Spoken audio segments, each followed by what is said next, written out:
Hello everybody, welcome to another daily dose of gaming news and all that good stuff. And as always, I also publish on Rumble. I'm on Patreon, Twitter X, whatever the Elon wants to call it. The logo has changed. I need to update this stuff here. But yeah, I'm all in these sites here for access support. So let's get started. We got some interesting news here. Got some update first off for the 7900 Golden Rabbit edition. 16 gigabytes, supposedly going to launch July 28th. This is at the moment Chinese market only, mainly because Golden Rabbit edition. I think this is because of the Year of Rabbit, that's why they are calling that. There was another special edition, I don't remember which animal was from their horoscope, but yeah, it's in place with what they usually do when these kind of special editions came out. So at the moment it's going to launch basically this week, so in around like 3 days, give or take. And we got also a little bit more of update. Supposedly it's going to use that hybrid Navi 3132 GPU stuff, which is basically what I've been not me speculating but per se, but I've been following up a little bit here and there with the Moore's Law's Dead, and they basically leaked this information that there is a chip that is basically a Navi 32 die with the memory models and everything, and then because it's chiplet, the chiplet technology from AMD regarding GPUs and even the CPUs, they managed to put like basically a shrink down, or the Navi 31 GPU itself, the chip that it has the processing power, can fit basically the die of the 32. Of course, this has to do a lot with the kind of how stock of these chips, of these hybrid GPU chips, and how they go about it. Depends a lot of how many of these GPUs can be launched. I don't know what I assume is if they don't sell very well, I don't know, in the upcoming month or two in China, probably they will launch the GPU worldwide. I don't think this will have like huge amounts of stock, mainly because if you have a Navi 31 GPU chip, you're not going to cut it down to a Navi 32 die that has less memory, so it's more you cannot basically take advantage of that Navi 31 chip and put it in a Navi 31 die full unlock to sell an XTX for more expensive, than try to cut down everything. I assume this will get the Navi 31 chips that are not fully unlocked, which is basically due to error of manufacturing those chips. And I think they will try to put it on a Navi 32 die, because the Navi 32 is, for all intents and purposes, more cheaper to manufacture than the Navi 31 die. And taking into account that you can basically, it's like a Lego stuff here, I think it will sell a little bit cheaper than the 79 XT.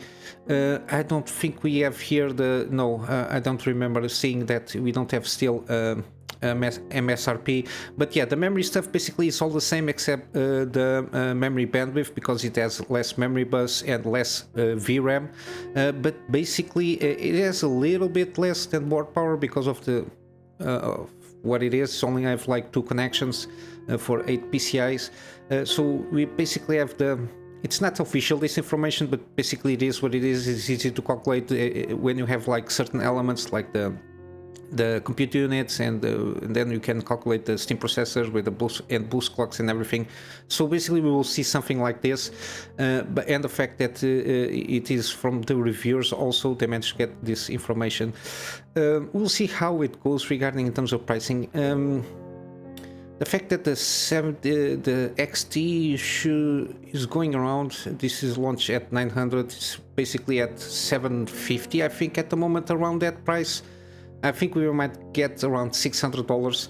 If it is, I don't know, a little bit, if it is like 650 or even 600, it can annihilate basically the 4070 Ti, because the performance will not be that far from the 7900 XT, and the 7900 XT, I think it's at least on par with the 4070 Ti, and the fact that it has more VRAM for the 4K early, not early, like minimum capabilities of playing 4K games. I think it's going, if it's priced right, this can be like almost a game changer, because they have afterwards launched the remaining of their lineup. I don't know if they should launch all the lineups, like the 7800 or and the 7700, all the iterations of those chips, because it gets, if the market gets too much saturated, we will have basically the same situation that we have with the 6000, to the point of having a lot of GPUs to a certain extent, which is good for us. Because if you have a lot of product in the market and it's not basically selling well, the prices will always drop, and that will give us more opportunities to get a good GPU. But yeah, it seems pretty good. I didn't see any reviews because Chinese, I don't want to go out try to translate from Mandarin. But yeah, it seems pretty good, this GPU. We'll see how it goes, if it launch or not for the global market, because at the moment this is a Chinese only market GPU. But it's good to see that they are taking advantage of the chiplet technology in this kind of situation. It's interesting. I missed this thing with Ubisoft stuff here. I don't know how I missed it, because I usually going around, but seems that there has been some issues with the Ubisoft. They are, I don't know how they put themselves in this kind of situations. It's the fact that they basically deactivate inactive accounts. I'm not very in depth with how this whole thing started, because I just caught up like yesterday. I think I saw a video from Yongye. It's a very well. It's a guy that is very well on the nose on Metal Gear Solid stuff. That's why I sometimes watch him, so I get more info regarding Metal Gear. It's very knowledgeable on that franchise, and that's why this situation came into my attention. This is not good.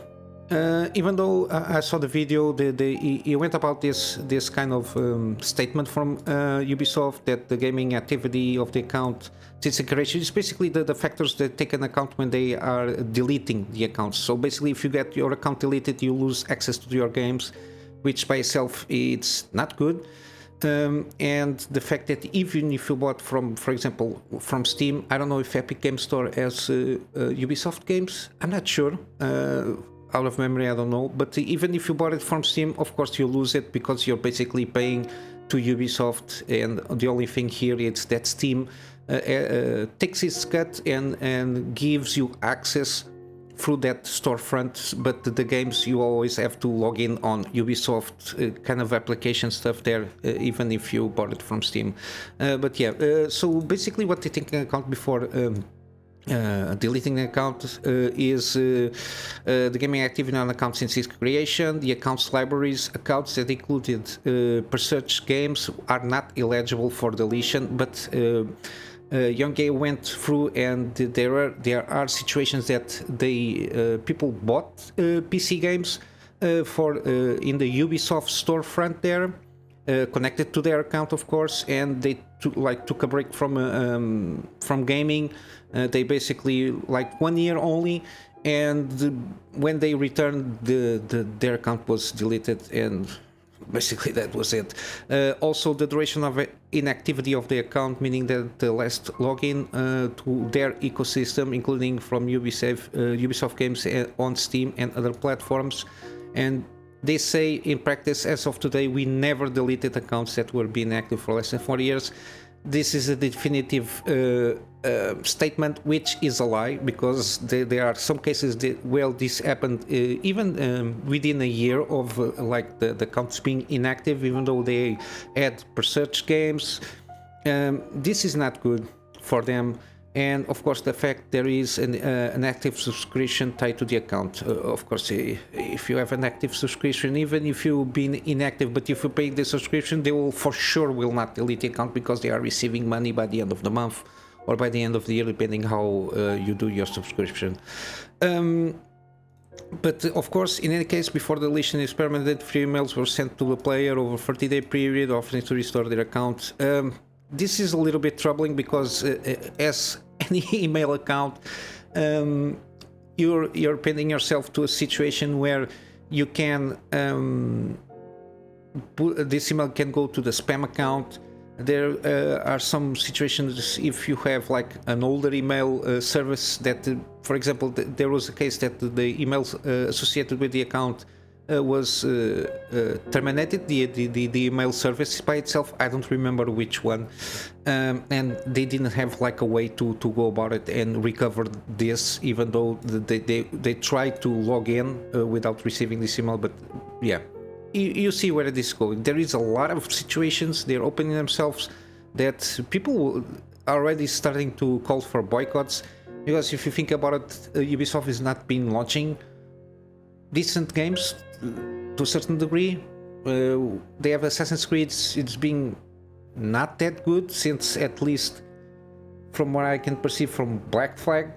I think it's like the latest great game from that franchise, because then we have Origins, we took that out of the assassin part to the RPG part. Then we have like Odyssey, then Valhalla, which is basically a huge amount of waste of time from what I understood. I never played those games, I take that into account. And what you have more, you have the Rainbow Siege stuff there. The Wildlands stuff also is part of the Tom Clancy franchise they have. We have what more? The Division. It's not from what I hear, it's not the best one. And then you got Watch Dogs, but whatever. I think the best one is the second one, from what I understood. The Legion is not that good. Yeah, they have good indie games here and there, but yeah, as a publisher, they are not launching a lot of stuff that it's worthwhile people to spend a lot of money on it. And the fact that this is happening, it's not good. I don't know what they are trying to do. I think they are just screwing up so they can be bought or something like that, because a few years ago they were like a very huge financial hurt. I don't know how that thing went up. I don't know if they are very in difficult financial situations. I think this can, then you open yourself to speculation, which is basically just, I think they are just screwing up for them to open up and being bought, or by PlayStation, or by Tencent, or one of these big guys that have a lot of money to spend. I don't know. This is not good. I myself have some games there, but of course, since I checked this situation here, I went to my Ubisoft account and logged in and verified that everything is there as it should be. But yeah, I don't know. Maybe we, unfortunately, as gamers, we need to, like, once a month or once in every 6 months, but basically at least every quarter, we should at least go into in the accounts that we have, like games. Even if like Ubisoft or EA, even I don't know, even Steam, because Steam it's more difficult because it's kind of too big to fail to a certain point. But yeah, these kind of platforms, I don't know, every 3 months we go log in, do some stuff there, check if everything is there still the same. Because supposedly by the fact that you are logging in, you're triggering the not deletion factor there. But yeah, take care of your account, check if everything's there, try to see if you log in, check if all the information is correct, like the emails, the cell phone contacts, everything, if you provided anyone. Two-factor authentication, if I think all of them support that. But yeah, keep an eye on it. As a gamers, this is not good even for game preservation, because if you check, one of the things I forgot to mention is their terms and conditions. They can basically in all platforms they can delete your account for whatever reason.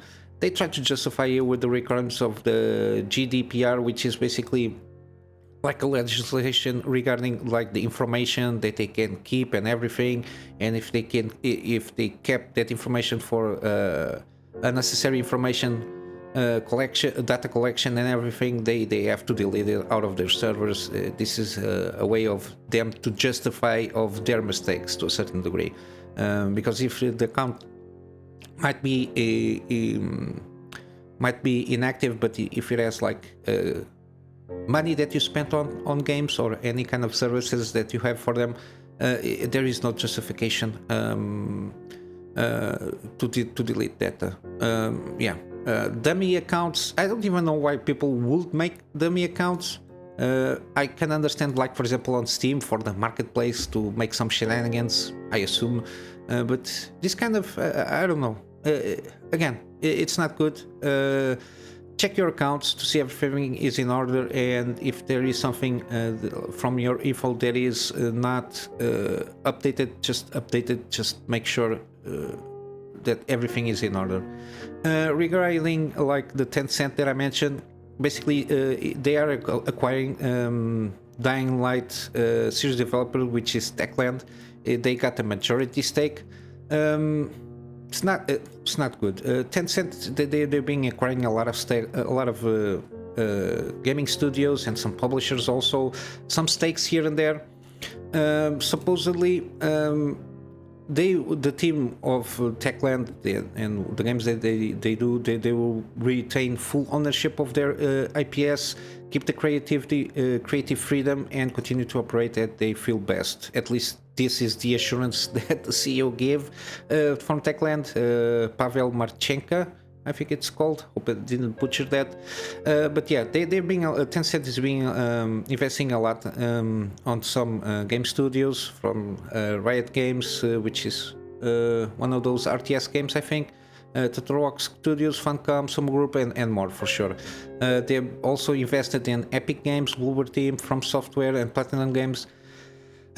It's a good thing that they can continue to invest and leave the studios by themselves, continue to do what they do best, as long as they don't interfere and they have like their stake on the company and get their share of the profits. If that's what they want to do, I don't see any issues. It's when they try to mainly because we've been seeing a lot of, especially in Hollywood and the television, when you see ESG scores and companies that they do like weird marketing for not for for their customer base there, and ESG scores is very insidious on that nature. But yeah, as long as they don't try to push this kind of stuff, for me, I don't see any issues. Continuing, we got some more news from Armored Core 6. The game is almost coming. It's next month. We are almost there. We got some leak details, mainly from multiplayer. I don't think even if I play the game, I'm not sure if I'm going to mess around too much with multiplayer. I don't like very much multiplayer games, but that's my preference. But it seems to me that they are going to allow like online battles up to 6 players. I don't know if it is like for teams or is it like one for all, so basically 6 against each other. And the game also will allow free spectators. I don't know, maybe this for streaming will be interesting to see. But yeah, it's a step back to at the moment for the Armored Core 5. It's like a 5v5. But yeah, and even had like co-op. I'm not sure regarding this if you'll have co-op here.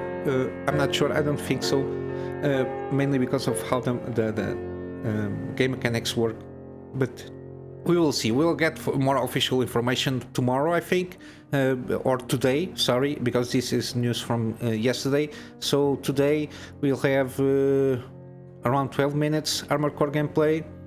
Hopefully, it's different footage from the last videos that we've been seeing. I really enjoyed this last gameplay, the story trailer that they showed. Very interesting. The animation is excellent from Software as always. Very intriguing. The mystery is on. So CES Central European Standard Time, 4 o'clock. So it might be. Sorry, I always press on these kind of things. Can we? Okay. So should be around dinner time for me, I think. But yeah, you got the YouTube here and the Twitch from the thing that they're going to announce here. Yeah, I'm very excited for this one. We'll see how it goes. And another one that I just caught up today. This is like almost 2 days ago, because it's not a game for me. The Remnant II. I covered the review here. It seemed pretty good. Or at least pretty decent. Says that the PC port that the developers designed the game with upscaling in mind. Again, this is not good. When you when you design a game with upscaling in mind, which is DLSS, FSR, and the Intel one, I refuse to say this name, these letters here. To make it a game to be as smooth as possible, this is not good. This is kind of laziness to a certain degree, because you are not willing to optimize the game without using these kind of technologies. These technologies, for all intents and purposes, at least from my point of view, they serve for example, you have like a lower end hardware, and you're getting like low frame rates because you are like the frame time is not that good or something similar to that kind of thing. You have low frame rates and you want to get a playable experience in usually, I don't know, let's say an older for example, like you have a 6600 like a 10th generation Intel or something like this kind of thing, and you're getting like 40 frame rates at 1080p, but you, of course, the stable 60 frames per second, it's like the minimum for PC gaming, at least for me. You might want to activate one of these technologies depending on the GPU that you have. Let's say you want FSR for the AMD cards. To achieve some kind of playable frame rates. And the fact that I didn't at the time realize that even with the 4090 high-end CPUs, everything like super top, you cannot even achieve 4K 60 frames per second, which is not good, because that demonstrates that at the moment with the 4090, if you cannot make 4K 60 frames per second without upscaling, if you cannot make it 60 frames per second, that means that the game is not optimized, mainly because of the processing power of the 4090 itself. Even though the game is made on Unreal Engine 5 and the visuals look great, this kind of not even achieving the 4K 60, the engine is not with Lumen activated. It's not even with RT stuff, nothing. It's just pure rasterization, which is not good. You can get this kind of same kind of frame rates and experience with like Cyberpunk, but usually it's with everything activated and with RT, so ray tracing on and all that stuff. And yeah, this just demonstrates that they're supposedly going to continue to do some updates and optimization, but the fact that they already had in mind of making this game with these technologies to make it a smooth gameplay experience, it's not a good thing.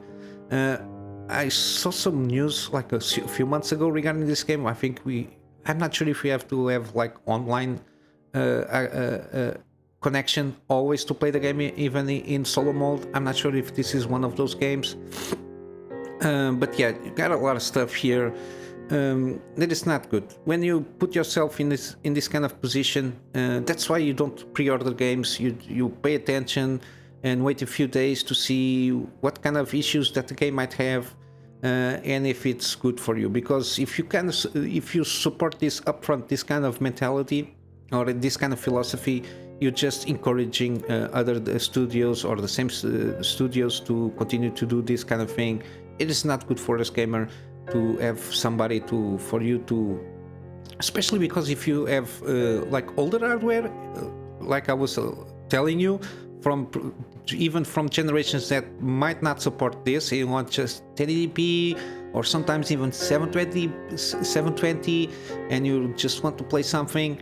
like for example in a laptop or something like that. And if you're not having a decent experience because they didn't bother to optimize the game, it's not good news. And with keeping in mind with the pre-order stuff, I watched this video from Fextralife, and in this video they basically tried to, in his opinion, why you should pre-order Baldur's Gate free. This is not a special, but this is a justification, mainly because the game has some caveats, mainly because it's been already in early access for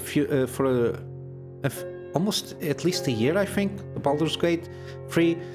So we kind of know basically what we are going to get. And of course you have the extra goodies if you are very in love with kind of the collector's edition. The guy basically bought like 5 collectors, or pre-ordered 5 collector's editions for friends and family that like this kind of game, and they are doing a giveaway also. He mentions here where the giveaway is, the giveaway page, for free collector's editions that he pre-ordered with their own money. It's not a giveaway from the studio itself, so it's out of the pocket of Fextralife. But he makes a kind of justifiable point here. At the time, I'm not, again, my personal philosophy is I don't pre-order anything. The only exceptions that might come up, it's with, at least for now, From Software games. They didn't do any kind of bad game so far that I can remember. There was a justification there that you can make, you could make for at the time with Elden Ring, and he makes this kind of almost the same point with the pre-ordering Baldur's Gate free game. But yeah, regarding news, this is what we got here. We got at Steam for gaming deals. We got the Steam Stealth Fest, so around 6 days until this ends, and I pick up some ones that I like very much, which is the Deus Ex one. So it's 85% off, $3 director's cut. It has all the DLC here. It's one of those games that basically the reboot of the franchise, or soft reboot, because this is basically a prequel from the original ones. It's very good. At least you can also mod this game. I think there are some mods for this one. The story is very interesting. This is basically the revolution itself. And yeah, and also the sequel, Mankind Divided, already have this one. I already bought this in a promo a few years ago. It's 85% also, and you can buy all the games here for cheap, 90% off. It basically includes all the DLCs here. I think it's well worth these 2 games if you like stealth and RPG stuff. Very good, very good. Also, we got Watch Dogs 2, which is again, this is a Ubisoft game, so take that in account. But I think from the Watch Dogs games, I think this is the better one. Not in just terms of mechanics and everything. It gives you a little bit more freedom, and I think the story it doesn't take too seriously, from what I understood. I think it's the better of the 3 at the moment. Also, we got the Splinter Cell ones. I played this one, Conviction. It presented here some different mechanics here and there. It's not the best one that I played, but it got some interesting mechanics, and the story, of course, you're going to get. I'm not sure if you kind of need all to play all the. I think they're free before this one. I think this is the 4th one. I'm not sure. So, I'm sorry, I'm not remembering out of my memory. But yeah, I played this one. It's a decent one, mainly for the story-wise, but in terms of mechanics, they introduced some new mechanics on the series, but they were not very refined. But it's very playable. And the Blacklist one, it's the better one. It's the latest that they launched. I kind of liked it. What I played from this game, the story, it's like you got the blacklist, and you have to go throughout the blacklist trying to eliminate the guys from the blacklist, like terrorist cells and everything. It's kind of interesting how they're going about it. Again, Splinter Cell, it's a Ubisoft developer kind of game, so take that in account also from the previous, on the beginning of the video, what I warned you about. But that doesn't mean that the games are not sometimes good from them. They are far and few, but some of them are pretty good. And lastly, we got Alien Isolation. This is an excellent game. I made a series on this one, 80% off, $3.99. I think when I build my PC, I'm going to remake this this series. I probably will remake all the series because they are 1080p, and it's been a while since I played these games. I like to replay good games, even if it is like a more linear ones. I always enjoy. It's like movies. I always watch the Lord of the Rings Extended Edition trilogy once per year. It's one of those things that I do. And even if it is older games, if I like the game, I like to replay them from time to time. Not every year, but from time to time I like to replay good games. I probably will redo a gameplay series on this one. I really enjoyed it. Even though sometimes the alien AI can be a little bit frustrating, but I think it's overall a pretty good scary game here. And basically this is it for today. I think it's been a long video, but I'm going to wrap up with my GoGetFundMe. You know what to do if you want, if you can, to do some extra support for me to upgrade my PC to get better content for my private clients and also start doing some video stuff for them.